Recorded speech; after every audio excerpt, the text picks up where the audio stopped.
সকলকে সে অভয় দিয়ে বলিতে লাগিল, ভয় নাই, সব ঠিক হইয়া যাইবে। সেই গিয়া ডাক্তারকে গোপীর অবস্থা বলিয়া লিখাইয়া আসিল। কি গর্ব রাসুর!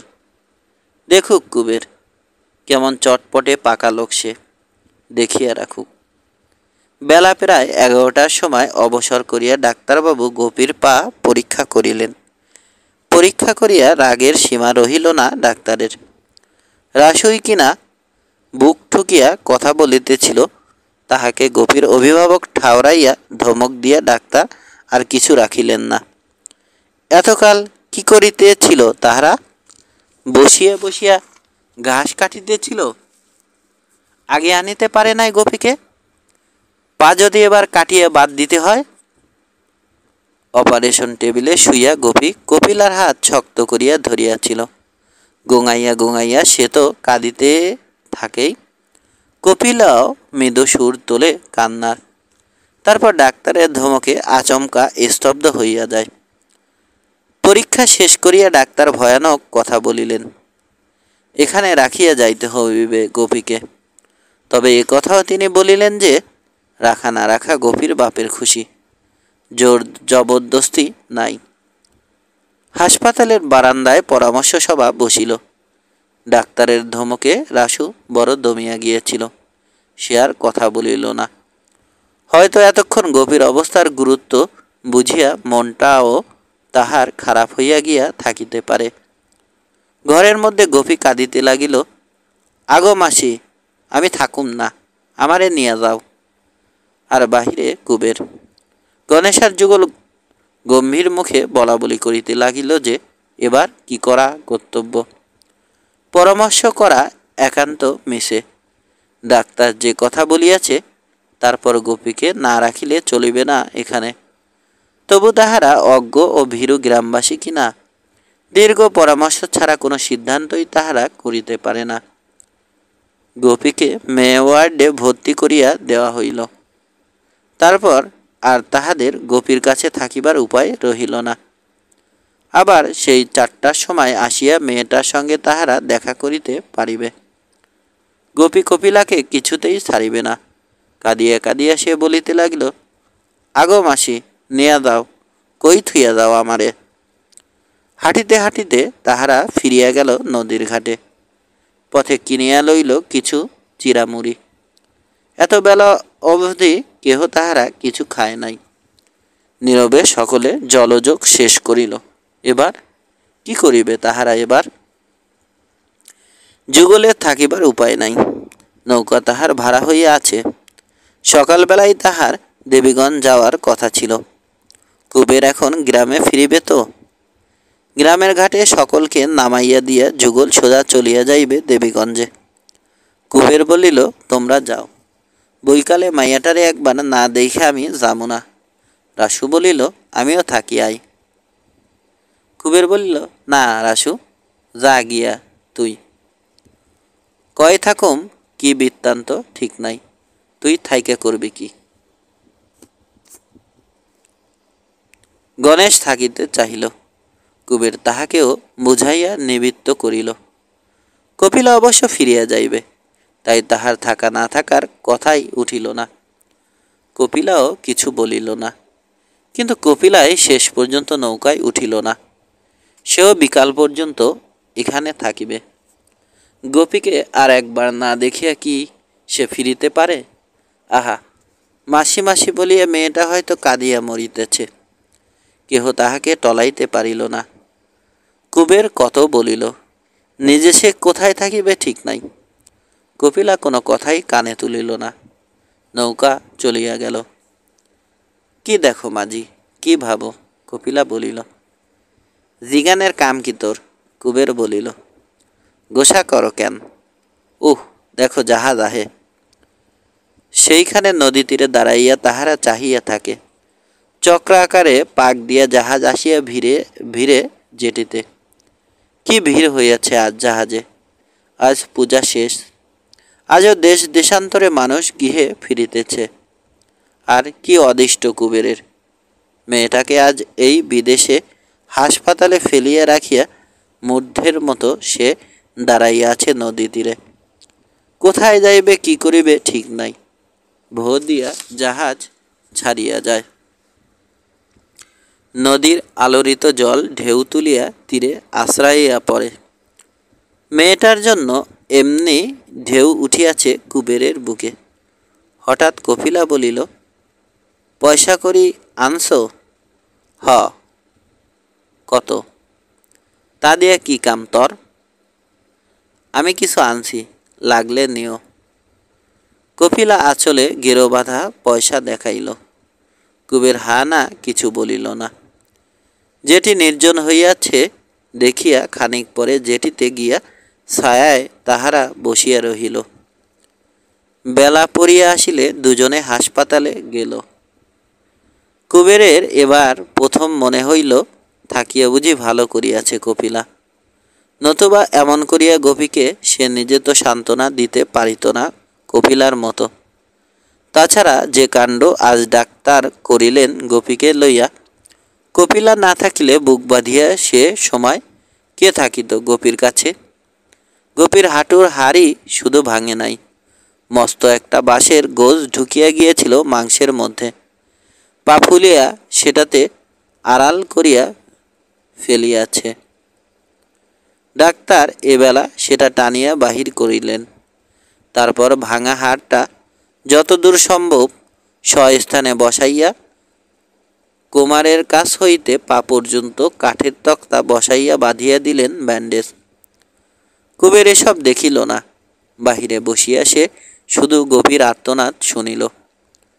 দুজনে যখন তাহারা হাসপাতাল হইতে নামিয়া আসিল, তখন সন্ধ্যা বেশি বাকি নাই। দূরে বিসর্জনের বাজনা বাজিতেছিল। গ্রামেই এখন তাহাদের ফিরিতে হইবে। এখানে রাত কাটাইবে কোথায়? কাল আবার কুবের আসিয়া গোপীকে দেখিয়া যাইবে। নদীর ঘাটে গিয়া কুবের নৌকায় নৌকায় চেনামাঝি খুঁজিয়া বেড়াইল। চেনামাঝি দু চারজন মিলিল বটে, কিন্তু আজ বিজয়ার সন্ধ্যায় নৌকা তো কেহ খুলিবে না। দেবীগঞ্জের দিকে যাহাদের যাওয়া দরকার ছিল, দিনে দিনে তারা চলিয়া গিয়াছে। তবে গহনার নৌকা ছাড়িবে একটা। কুবের ইচ্ছা করিলে ভাড়া দিয়া যাইতে পারে, নতুবা কাল সকাল পর্যন্ত অপেক্ষা করুক। যে নৌকায় কেতুপুরের দিকে যাক, কুবের তাহাতে গ্রামে ফিরিতে পারিবে। কত না যাইবে কাইল? পয়সা দিয়ে কেন যাইবে কুবের বাই? বলিয়া পরিচিত মাঝি কুবেরকে নৌকায় রাত্রি যাপন করিতে অনুরোধ করে। শুধু পরিচিত মাঝি কেন, পদ্মা নদীর মাঝি সে। পদ্মা নদীর যে কোনো মাঝির নৌকায় রাত্রি যাপনের অধিকার তার জন্মগত, কিন্তু এখানে রাত কাটানো মুশকিল। পয়সা দিয়া গহনার নৌকায় যাওয়া ছাড়া উপায় নাই। কত ভাড়া লইবে কে জানে। জিজ্ঞাসা করিতে গহনার নৌকার মাঝি বলে, সোনাখালি হইয়া তীরে তীরে তাহারা দেবীগঞ্জ পৌঁছায়। পদ্মা পার হইয়া কুবেরকে কেতুপুরে তাহারা নামাইয়া দিতে পারিবে না। হাসাইলের খাল পর্যন্ত তাহারা তীর ঘেঁষিয়া চলিবে। কুবের সেখানে নামিতে পারে। ভাড়া মাথাপিছু 3 আনা। হাসাইলের খাল হইতে কেতুপুর 2 ক্রোশের কম নয়। এই রাত্রে অতখানি পথ কপিলা হাঁটিতে পারিবে কিনা সন্দেহ। কুবের জিজ্ঞাসা করে, কি করি কপিলা? কপিলা বলে, না গেলাম আইস। কাল বিয়ানে গফিরে দেখা মেলা করুম। থাকুম কই? না তাই কি হয়? ডাকাত না গুন্ডা নৌকার মাঝি কে জানে। কপিলা কি পারে এই নদীর ঘাটে নৌকায় শুইয়া থাকিতে?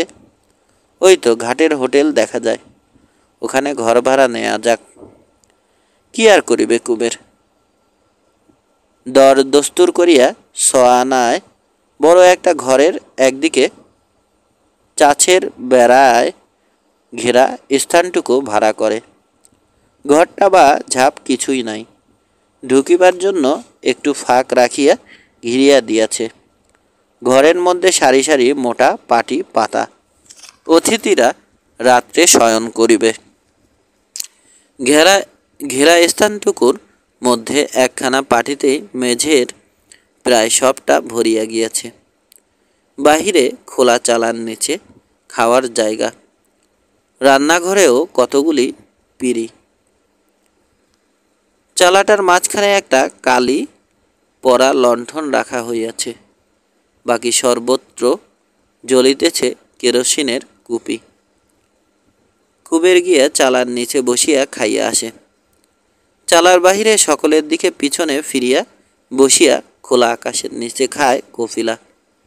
তারপর 1 পয়সার পান কিনিয়া আনে কুবের। ঘেরা স্থানটুকুর মধ্যে বসিয়া দুজনে নীরবে পান চিবায়। সারাদিন কত হাঙ্গামা, কত হাঁটাহাঁটি গিয়াছে। দুপুরে চান হয় নাই, পেটে ভাত পড়ে নাই। ক্রমে ক্রমে দুজনেরই ঢুল আসিতে থাকে। কুবের শুইয়া পড়িলে এতক্ষণে কপিলা চুল খুলিয়া দেয়। আঙুল দিয়া চুল আশ্রাইতে আশ্রাইতে বলে, গোপীর লাইগা প্যারান্ডা পোড়ায় মাঝি, সেই বুঝি ডরাইয়া কাইন্দা মরে। বুঝিতে পারা যায় কপিলা কাঁদিতেছে। কেডা জানে কবে মাইয়া সাইরা উঠা বাড়ির যাইব। মাইয়ারে ফেইলা কেমনে ফিরুম মাঝি কাইল। কুবের কাঠ হইয়া পড়িয়া থাকে। এখানে কাঁদিতেছে কপিলা, ওখানে মালাও হয়তো কাঁদিতেছে এখন। পথের দিকে চাহিয়া কত কি হয়তো ভাবিতেছে মালা, আর গোপী কি করিতেছে তা যেন ভাবাও যায় না। পরদিন ভোরে আগে ঘুম ভাঙিল কপিলার। হাই তুলিয়া সে উঠিয়া বসিল, ঠেলা দিয়া কুবেরকে তুলিয়া দিল। মুড়ি আর বাতাসা নিয়া কুবের ফিরিয়া আসিল। দুমুঠা খাইয়া কপিলা বলিল, আর সে খাইবে না। না খাক, কুবেরের পেটে জায়গা আছে ঢের। ধীরে ধীরে মুড়ি আর বাতাসা শেষ করিয়া বলিল, ল যাই হাসপাতাল। তখন সবে রোদ উঠিয়াছে। এত সকালে গোপীর সঙ্গে তাহারা দেখা করিতে পারিল না। 9টা পর্যন্ত হাসপাতালের সামনে বসিয়া থাকিতে হইল। তারপর ঘণ্টাখানেক গোপীর কাছে থাকিয়া তাহাকে অনেক আশ্বাস ও সান্ত্বনা দিয়া ঘাটে ফিরিয়া আসিল। জহরের শালা নুরুলের নৌকা কাঠের বোঝা নামাইয়া দেবীগঞ্জে ফিরিয়া যাইতেছে। সেই নৌকায় তাহারা উঠিয়া বসিল। গ্রামের ঘাটে নামিয়া কুবের বলিল, বাড়ির যা কপিলা, আমি গণেশের লগে দেখা কইরা যাই। বাড়িতে যদি ঝড় ঝাপটা কন্দন ঘনাইয়া থাকে তবে প্রথম ধাক্কাটা কপিলার উপর দিয়াই যাক। কপিলা কিন্তু একা বাড়ি যাইতে রাজি হইল না। তখন আর কথাটি না বলিয়া কুবের হনহন করিয়া বাড়ির দিকে চলিতে আরম্ভ করিল। পথে যার সঙ্গে দেখা হইল সেই সাগ্রহে গভীর সংবাদ জিজ্ঞাসা করিল। বাড়ি গিয়া কুবের দেখিল মালার কাছে কপিলা সবিস্তারে আমিন বাড়ির কাহিনী বলিতেছে। কাছে চাটাইয়ের উপর সে বসিয়া পড়িল। 2 দিনের মধ্যে আর গোপীকে দেখিতে যাওয়া হইল না। জীবিকা অর্জন করিতেই কুবের ব্যস্ত হইয়া রহিল। পরের দিন সকালে মালা ভয়ানক গোলমাল আরম্ভ করিয়া দিল। আই গো, কুবেরের পাষাণ প্রাণ, মেয়েটাকে সে যে কোথায় রাখিয়া আসিল, আর কি তাহার খবর লইতে হইবে না? জন্মের মতো রাখিয়া আসিয়াছে নাকি মেয়েকে? এমন যে নিশ্চিত হইয়া আছে কুবের। সারা রাত মাছ ধরিয়া কুবের তখন বাড়ি ফিরিয়াছে। ভাত খাইয়া দুপুরবেলা আমিন বাড়ি রওনা হওয়ার প্রতিশ্রুতি দিয়া সে মালাকে শান্ত করিল। কে জানে কপিলা আজ সঙ্গে যাইতে চাহিবে কিনা। কপিলা কিছু বলে না, একবার সামনে আসে, একবার অন্তর্হিত হয়। খাইতে বসিয়া কুবের বলে, খাইয়া উঠাই আমিন বাড়ি রওনা দিম কপিলা, ফিরবা না আইস? কেডা জানে। খাইয়া উঠে কুবের ময়লা চাদরটি গায়ে জড়াইয়া যাওয়ার জন্য প্রস্তুত হইল। রওনা হওয়ার সময় কুবেরকে 4 আনা পয়সা দিয়ে কপিলা বলিল, গফির ফল কিনা দিবা মাঝি। তারপর মালাকে বলিল, মাঝির লগে যামু নাকি দিদি? মালা বলিল, তোর গিয়া কাম কি? তখন কপিলা বিষণ্ণভাবে একটু হাসিল। কুবেরের দিকে চাহিয়া জিজ্ঞাসা করিল, মাঝি কি কও? কুবের মাথা নাড়িল, তাড়াতাড়ি বাহির হইয়া গেল। আমিন বাড়ি সে পৌঁছিল অপরাহ্নে। কপিলার পয়সা দিয়া স্টিমার ঘাট হইতে কমলা লেবু কিনিয়া গোপীকে দেখিতে গেল। নদী তীরে ফিরিয়া আসিল সন্ধ্যাবেলা। আজ বাড়ি ফিরিবার নৌকার অভাব নাই, তবু কুবেরের কেন যেন ফিরিতে ইচ্ছা হইতেছিল না। অনেক রাত্রি অবধি নদী তীরে বসিয়া থাকিয়া সে হোটেলে ভাত খাইতে গেল। খাইতে খাইতে সে শুনিতে পাইল বাজারে আজ ভাসান যাত্রা হইতেছে। আজ কুবেরের কাছে না থাকিলে কেহ ভয় পাইবে না। কুবের কাছে না থাকিলে কেহ ভয় পাইবে না। খাইয়া উঠিয়া সে বাজারের দিকে পা বাড়াইল। বাজারে টিনের চালার নিচে যেখানে তরি তরকারির দোকান বসে, সেখানে যাত্রার আসর বসিয়াছে। লোক জমিয়াছে ঢের। কুবের এক পাশে বসিয়া পড়িল। পানবিড়ির দোকান ছাড়া এত রাত্রে পসরা সাজাইয়া কেহ নাই। রূপকন্যারাও যাত্রা শুনিতে আসিয়াছে। পেশাদার দল নয়, আলু বেচা তেল বেচা মানুষের শখের দল। অনেকে হয়তো পড়িতেও জানে না, একে ওকে দিয়া পড়াইয়া পাঠ মুখস্থ করিয়াছে। শক্ত শক্ত শব্দই উচ্চারণ হয় না, তাই হাস্যকর রকমে ভাঙিয়া জিহ্বার উপযোগী করিয়া নিয়াছে। বক্তৃতাগুলি কথ্য ও শুদ্ধ ভাষায় এক অপরূপ খিচুড়ি। পোশাক পরিচ্ছেদের যেমন অভাব, অভিনেতা নির্বাচনে কাণ্ডজ্ঞানেরও তেমনি অভাব। বালক লক্ষিন্দরের পাশে তার চেয়ে এক হাত বেশি লম্বা বেহুলা নির্বিকার চিত্রে পাঠ বলে। গলাটি মিহি বলিয়া চমৎকার মেয়েলি ঢঙে অভিনয় করিতে পারে বলিয়া ওকে বেহুলা করা হইয়াছে। আর কিছু দেখিবার প্রয়োজন হয় নাই। তবু রাত জাগিয়া ভিড় করিয়া সকলে ভাসান যাত্রা শোনে, একবার নয় বহুবার। ভাঙা হারমোনিয়াম আর ঢ্যাপসা তবলার সঙ্গত, মশালের লাল আলো, আলু বেচা তেল বেচা অভিনেতা। তবু কি মোহ এ যাত্রার। কুবের ঠায় বসিয়া থাকে। ঢিমাইয়া ঢিমাইয়া অভিনয় চলে। মা মনসা একটা গান করেন। চাঁদ সদাগর দুটো কথা বলে।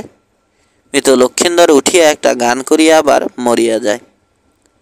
কোথায় কখন কোন দৃশ্যের শুরু। সর্পদষ্ট লক্ষিন্দরের জন্য বেহুলার বহুল বিলাপের পর মা মনসা আবার কোন গান গাহিয়া চাঁদ সদাগরকে ভয় দেখাইয়া যান যে তাকে পূজা না করিলে লক্ষিন্দরকে সাপে কাটিবে। এসব বুঝিবার দরকার হয় না। কুবের মন দিয়া যাত্রা শোনে। রাত্রি শেষ করিয়া যাত্রা শেষ হইলে পেঁয়াজের যে খালি বস্তাটার উপর সে এতক্ষণ বসিয়াছিল তার উপরে কাত হইয়া ঘুমাইয়া পড়ে। কিন্তু বেশিক্ষণ ঘুমানোর সুযোগ সে পায় না। সকাল হইতে না হইতে তাহাকে ঠেলিয়া তুলিয়া দেওয়া হয়। সেখানে এবার দোকান বসিবে।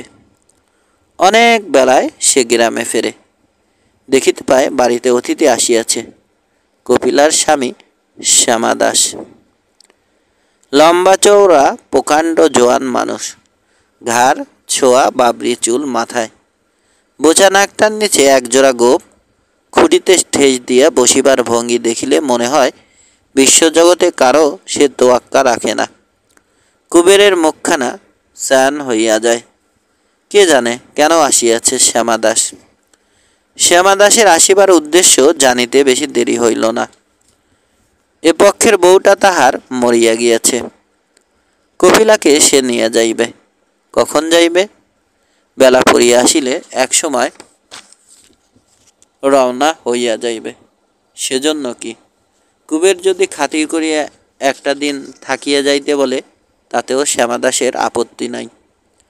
বসিয়া বসিয়া তাহারা কথাবার্তা বলে। কপিলা এক সময় আসিয়া ফিসফিস করিয়া স্বামীর কানে কী সব গোপন কথা বলে, তারপর হাসিয়া চলিয়া যায়। পিসির ঘরে ঢুকিবার আগে মুখ ফিরাইয়া চোখের একটা দুর্বোধ্য ইঙ্গিত করে। এত বেলায় কুবের ফিরিয়া আসিয়াছে। কই খাওয়ার কথা কপিলা তো বলিল না। কুবেরের ক্ষুধা তৃষ্ণার কথা মনে রাখিবার প্রয়োজন কি কপিলার ফুরাইয়া গিয়াছে? গোপীর কথা তো কিছু সে জিজ্ঞাসা করিল না। গায়ের চামড়াটা কুবেরের আজ বড় খসখস করিতেছিল। অনেক দিন তেল মাখা হয় নাই। শ্যামাদাস আসিয়াছে বলিয়াই কপিলা বোধ হয় আজ চুলে আবার জবজবে করিয়া নারিকেল তেল দিয়াছে। কালো একটি বোতলে বিলাসিতার এই উপকরণটি কপিলা সর্বদা মজুদ রাখে। একটা কিছু উপলক্ষ পাইলেই বোতলটা কাত করে মাথায়।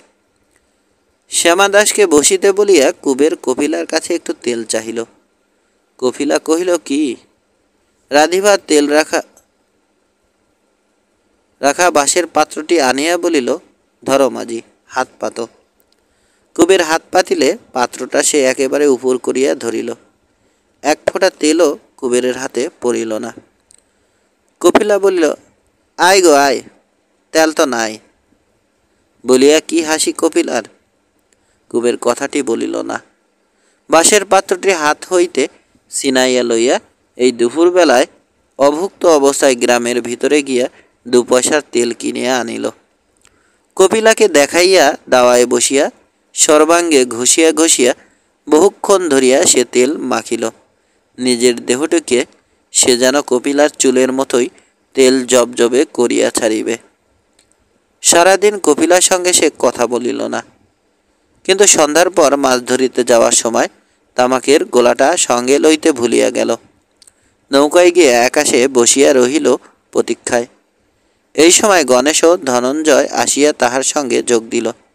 তারপর মৃদু জ্যোৎস্নায় পদ্মার রহস্যময় বুকে নৌকা আসিয়া গেল, কিন্তু তামাক পৌঁছাইয়া দিতে কেহ আসিল না। পরদিন কপিলাকে সঙ্গে করিয়া শ্যামাদাস চলিয়া গেল। ইলিশের মরশুম শেষ হইয়া গেল। ধনঞ্জয়ের 3টি নৌকা ইলিশ মাছ ধরার কাজে লাগানো হইয়াছিল। একটিতে থাকিত সে নিজে, অন্য দুটিতে তার 2 ছেলে। আশ্বিনের ঝড়ে একটি নৌকা ভাঙিয়া গিয়াছে। এবার একটি নৌকা সে রাখিল মাছ ধরার জন্য, অন্যটি লাগানো হইল ভাড়া কাটিবার কাজে।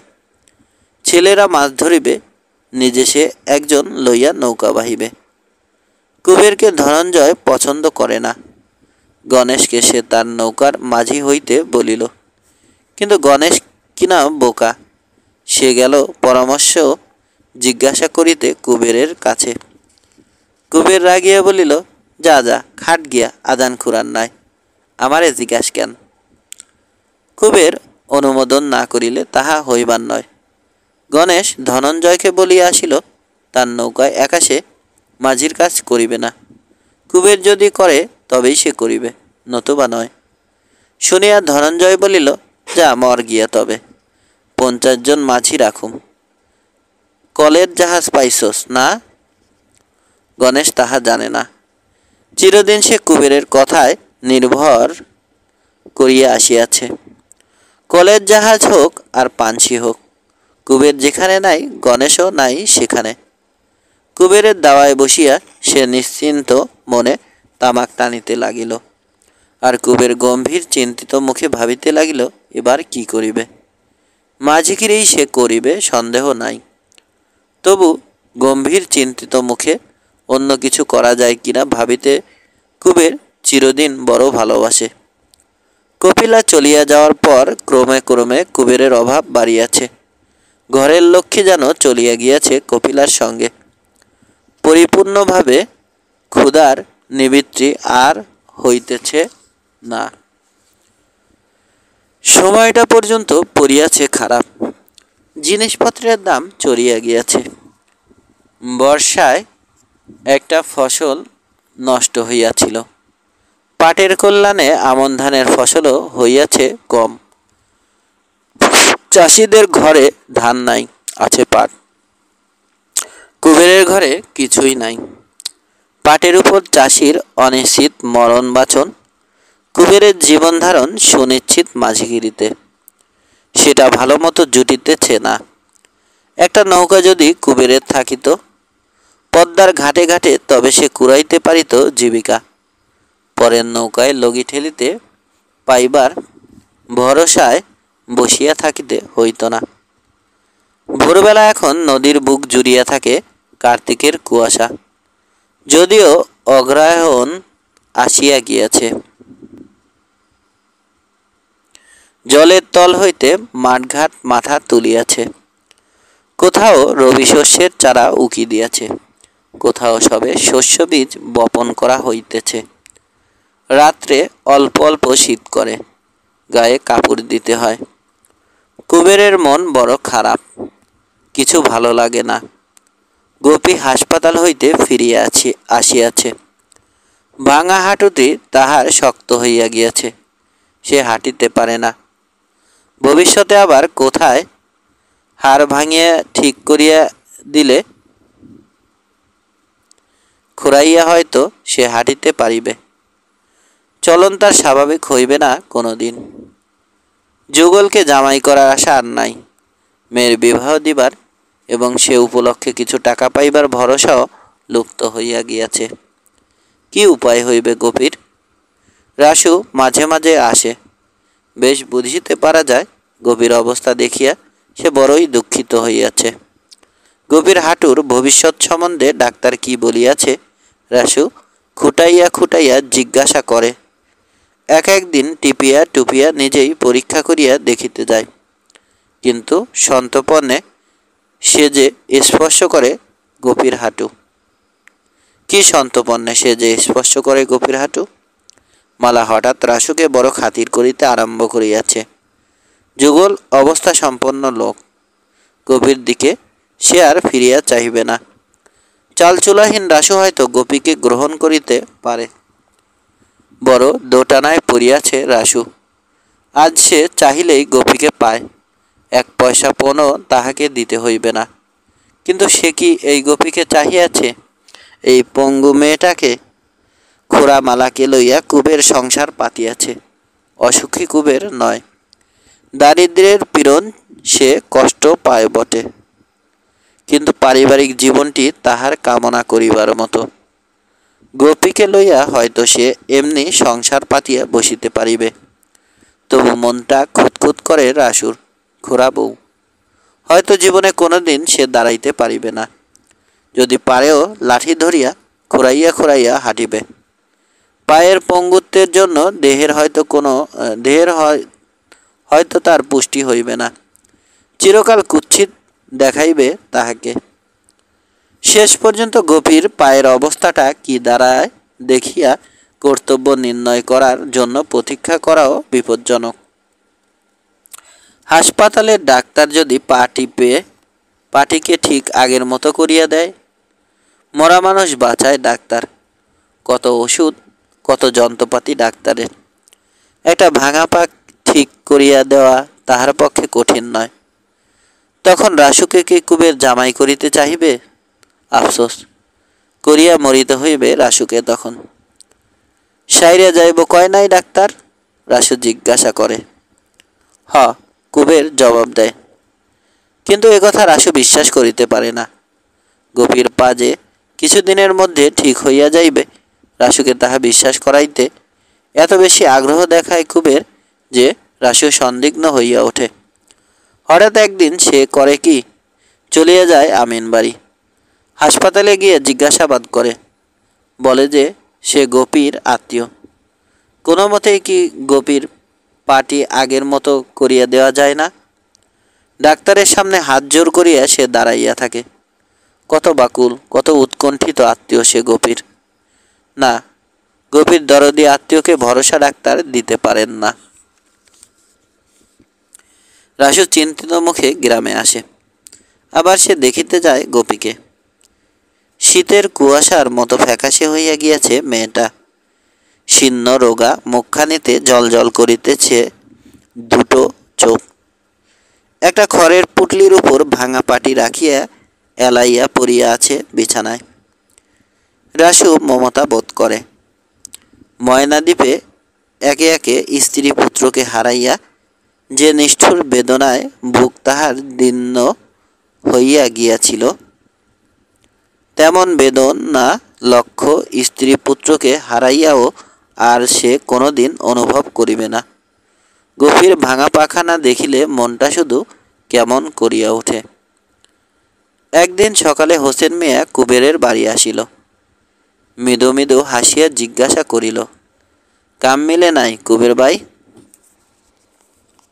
কুবের মাথা নাড়িয়া বলিল, না। হোসেন বলিল, জান দিয়া তোমাগ দরদ করি, কেমনে ভালা করুম তোমাগ হুশ থুই কুবের ভাই, কাম করবা আমার নাই? মনে মনে কুবের ভয় পাইল। কি মতলব করিয়াছে হোসেন মিয়া? যাচিয়া কাজ দিতে চায় কেন? হোসেন মিয়ার উপকার গ্রহণ করিলে শেষ পর্যন্ত মঙ্গল নাই, কুবের তাহা ভালো করিয়াই জানে। কোন স্বার্থ সাধিবার জন্য কবে কাকে হোসেন মিয়ার প্রয়োজন হয় নাই শুধু কেহ জানিতে পারে না। কুবের একবার ভাবিল, না, হোসেন মিয়ার নৌকায় সে কাজ করিবে না, কিন্তু এ কথা বলা যায় না। লোকটার মৃদু হাসি ভরা মুখের দিকে চাহিয়া যত ভয় করে কুবেরের, সেই ভয়ের তাড়নাতে ওকেই যেন জড়াইয়া ধরিবার প্রয়োজন তত বাড়ে। তাছাড়া আজ পর্যন্ত ক্ষতি সে কিছুই তাহার করে নাই, বরং উপকার করিয়াছে সে অনেক। কুবের জোর করিয়া আগ্রহ দেখাইয়া বলিল, হোসেন মিয়ার নৌকায় কাজ পাইলে সে বর্তিয়া যায়। সে যেন জানিত না কুবের রাজি হইবে, এমনভাবে হোসেন খুশি হইয়া গেল। মানুষ করার মতো কায়দায় লোকটা জানে। কি কাজ করিতে হইবে কুবেরকে, কি সে পাইবে, এসব কথা কিছুই উঠিল না। হোসেন শুধু বলিল, মাঝে মাঝে 10-15 দিনের জন্য কুবেরকে বাড়িঘর ছাড়িয়া যাইতে হইবে। যাইতে হইবে পদ্মার দূরতম বন্দরে, যেখানে যেখানে হোসেন মিয়ার বাণিজ্য আছে। কিসের বাণিজ্য হোসেন মিয়ার, কে তা জানে? কে সে প্রশ্ন করিবে? কুবের শুধু সায় দিয়ে গেল, তার আপত্তি নাই। সপরিবারে ময়নাদ্বীপে যাওয়া ছাড়া যেখানে যাইতে বলুক কুবের সেইখানেই যাইবে, যা করিতে বলুক তাই করিবে, প্রতিদানে জীবিকা পাইলেই হইল। গণেশের কথাটা কুবেরের মনে পড়িতেছিল। তাহার জন্য ধনঞ্জয়ের নৌকায় একা সে কাজ নেয় নাই। আজ গণেশকে ফেলিয়া হোসেন মিয়ার কাজ নেয়া তাহার কি উচিত হইবে? কুবের উসখুস করে। গণেশের কথাটা বলিতে গিয়া মুখে আটকাইয়া যায়। বন্ধুত্ব বজায় রাখিতে গিয়ে যদি তাহার নিজের কাজটা ফসকাইয়া যায়। তাছাড়া তাহার সঙ্গে গণেশও হোসেন মিয়ার খপ্পরে আসিয়া পড়িবে, এটা কুবেরের ভালো লাগিতেছিল না। তবু গণেশেরও একটা উপায় হওয়া চাই। ঢোক গিলিয়া কুবের জিজ্ঞাসা করিল, গণেশ রে নিতে পারেন না হোসেন মিয়া? গণেশ বলবান, পাকামাঝি গণেশ। বুদ্ধিটা একটু ভোঁতা বটে, কিন্তু জেলে পাড়ায় ওর মতো লগি ঠেলিতে দাঁড় টানিতে আর কেহ পারে না। হোসেন বলিল, ডাইকে আনবা গণেশ রে অখন? যাও, বাতচিত কইরা যাই। কুবের অনিচ্ছার সঙ্গে উঠিয়া গেল। হোসেন মিয়াকে একা বাড়িতে রাখিয়া যাইতে তাহার ভরসা হয় না। গণেশকে নিয়া ফিরিয়া আসিয়া সে দেখিল, ইতিমধ্যে সংবাদ পাইয়া আমিনউদ্দি আসিয়া হোসেন মিয়ার কাছে বসিয়াছে। আমিনউদ্দিকে দেখিলে চিনিতে পারা যায় না। কয়েকদিন আগে জহরের ছেলের সঙ্গে মেয়েটার সে বিবাহ দিয়াছে।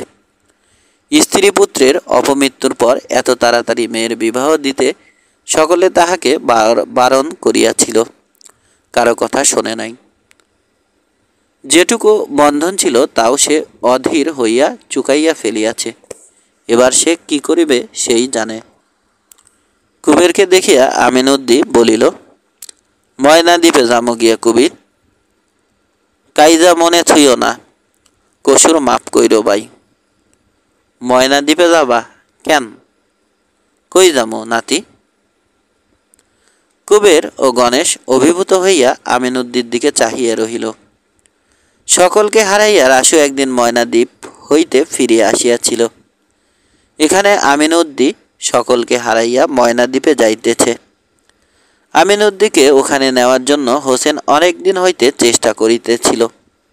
এতদিনে তাহার মনস্কামনা পূর্ণ হইল। হোসেনের কোনো ইচ্ছা কি অপূর্ণ থাকিবার নয়? ভয়ে তাহারা হোসেন মিয়ার দিকে তাকাইতে পারে না।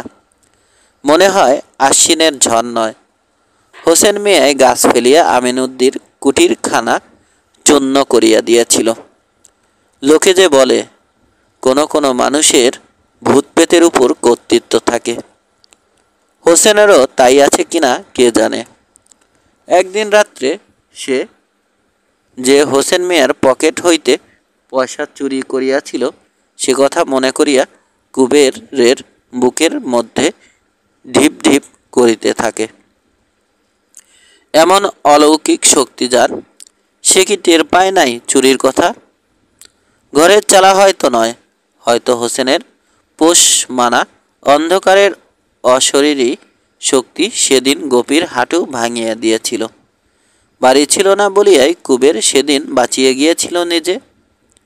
মেঘলা অমাবস্যার অন্ধকারের মতো অতল কুসংস্কার নাড়া খাইয়া কিছুক্ষণের জন্য কুবেরের মনকে আচ্ছন্ন করিয়া রাখে।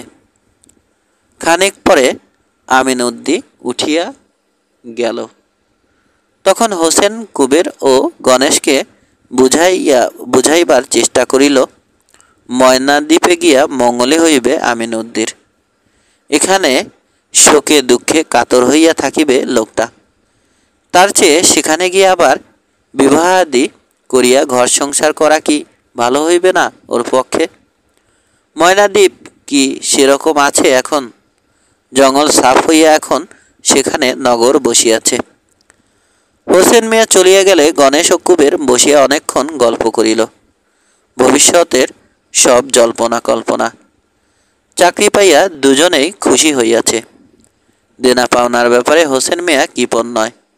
কোথায় কোথায় যাইতে হইবে, লগি ঠেলা ছাড়া আর কি তাদের দিয়া হোসেন মিয়া করাইয়া লইবে, এখন তাই শুধু তাদের ভাবনা। কয়েকদিন পরে হোসেন মিয়ার আহ্বান আসিল। কুবের ও গণেশ সকাল সকাল খাইয়া নদীর ঘাটে গেল। ঘাটে হোসেন মিয়ার বড় একটি পাঞ্ছি বাঁধা ছিল।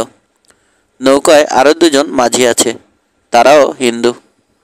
হোসেন মিয়ার ব্যবস্থা ভালো। একই নৌকায় হিন্দু মুসলমান মাঝি থাকিলে তাদের রান্না খাওয়ার অসুবিধা হয়। সে তাই তার 3টি নৌকার 2টিতে শুধু মুসলমান রাখিয়াছে, আর এই নৌকাটিতে রাখিয়াছে হিন্দু মাঝি। দুজনের নাম শম্ভু ও বগা। তখন নদীতে কিছু কিছু কুয়াশা ছিল। সকলকে দাঁড় ধরিতে বলিয়া হোসেন মিয়া নিজে হাল ধরিয়া বসিল। নৌকা চলিল দেবীগঞ্জের দিকে। দেবীগঞ্জে হোসেন নামিয়া গেল। ঘণ্টাখানেক পর ফিরিয়া আসিয়া কুবেরকে সে ডাকিল কাছে, বলিল, কলিকাতা হইতে বিড়ি চালান আসিয়াছে, নৌকায় আমিনবাড়ি পৌঁছাইয়া দিতে হইবে।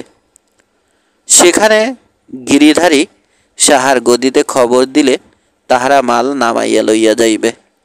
তারপর কুবের নৌকা লইয়া ফিরিয়া আসিবে কেতুপুরে।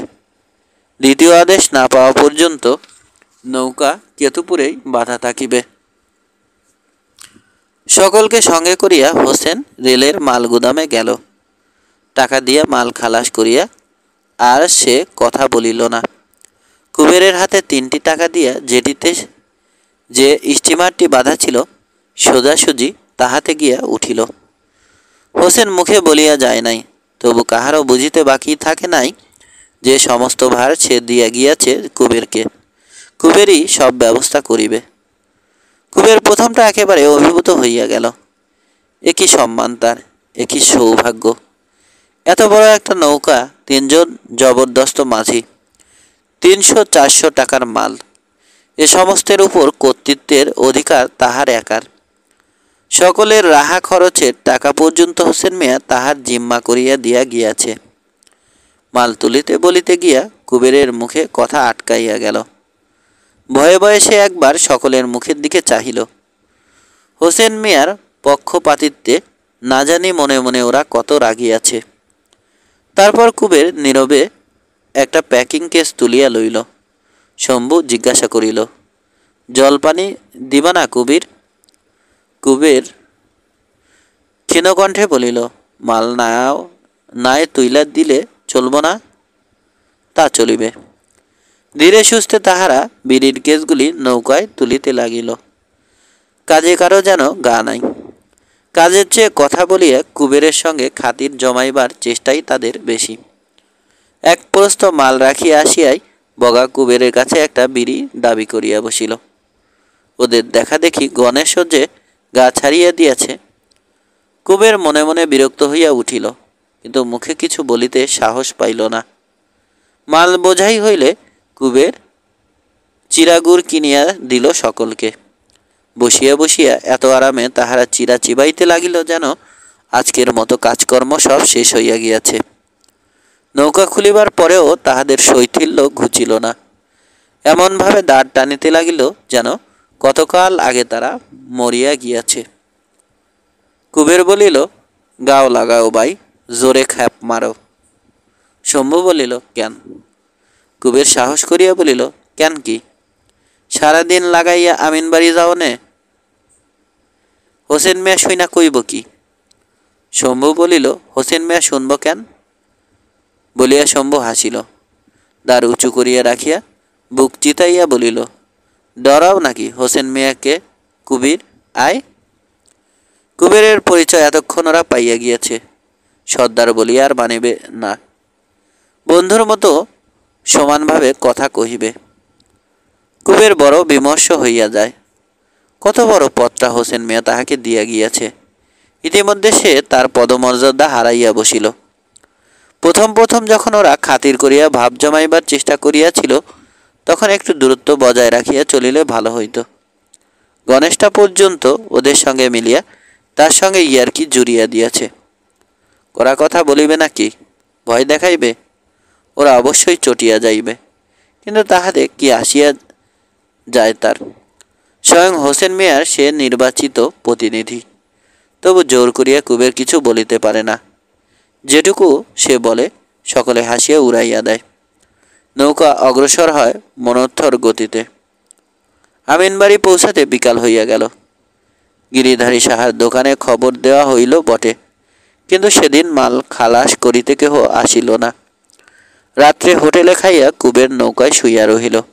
শম্ভু ও বগার সঙ্গে শহরে গিয়া গণেশ যে কোথায় রাত কাটাইয়া আসিল, সকালবেলা বারবার জিজ্ঞাসা করিয়াও কিছু জানা গেল না। রহস্য করিয়া তিনজনে তাহারা হাসিতে লাগিল। মনে মনে বড় রাগিয়ে গেল কুবের। এ কি তামাশা জুড়িয়াছে গণেশ তার সঙ্গে? আজীবন যে নির্ভরশীল বোকা লোকটা তাহার তোষামত করিয়া আসিয়াছে, সঙ্গদোষে একদিন এসে এমনভাবে বিগড়াইয়া গেল। একটু বেলায় দোকানের লোক আসিয়া মাল লইয়া গেল। কুবের অবিলম্বে নৌকা ছাড়িল। কেতুপুরের কাছাকাছি আসিয়া দূর হইতে দেখিতে পাওয়া গেল ঘাটে হোসেন মিয়ার সবচেয়ে বড় নৌকাটি বাঁধা রহিয়াছে। দেখিয়া কুবেরের মুখ শুকাইয়া গেল। এত দেরি করার জন্য না জানি হোসেন মিয়া তাহাকে কি বলিবে। শম্ভু এবং বগাও হঠাৎ অত্যন্ত বাধ্য ও কর্মঠ হইয়া গেল। ঘাটের কাছে আসিয়া দাঁড় পড়িতে লাগিল।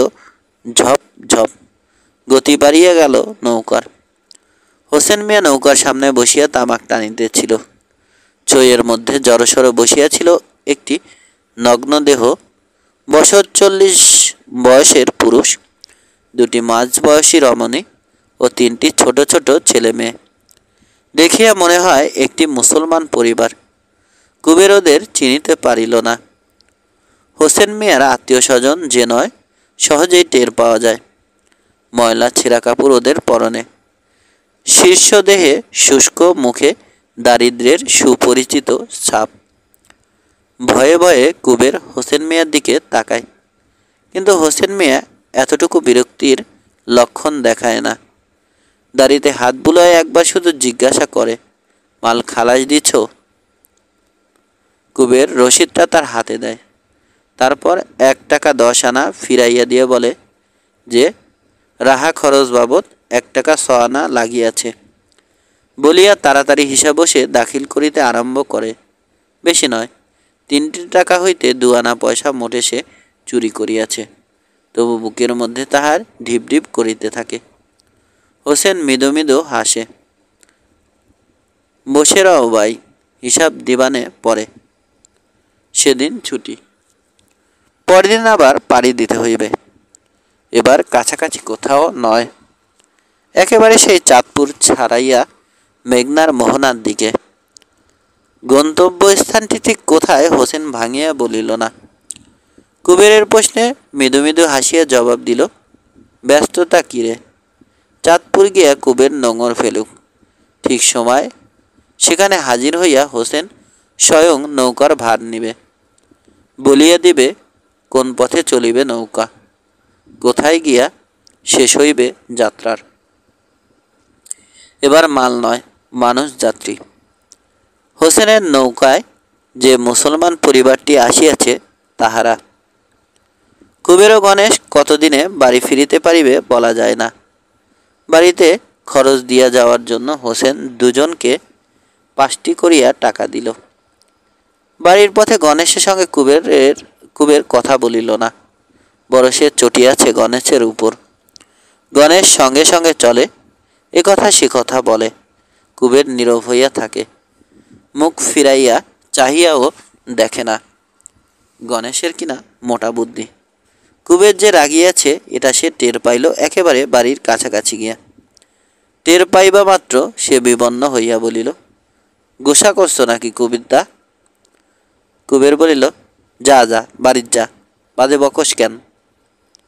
বলিয়া সে হনহন করিয়া আগাইয়া গেল। গণেশ ক্ষুধার তাড়নায় তখনকার মতো বাড়ি গেল বটে। ভাতটি খাইয়ে সে আবার হাজির হইল কুবেরের বাড়িতে। কুবের কথা কয় না, চাহিয়া দেখে না। গণেশ ভাবিয়া চিন্তিয়া তামাক সাজিয়া নিজে দুটো একটা টান দিয়াই কুবেরের দিকে বাড়াইয়া দিল, বলিল, ধরো কুবেরদা। কুবের হুকা গ্রহণ করিল, তবু সে কথা বলিল না।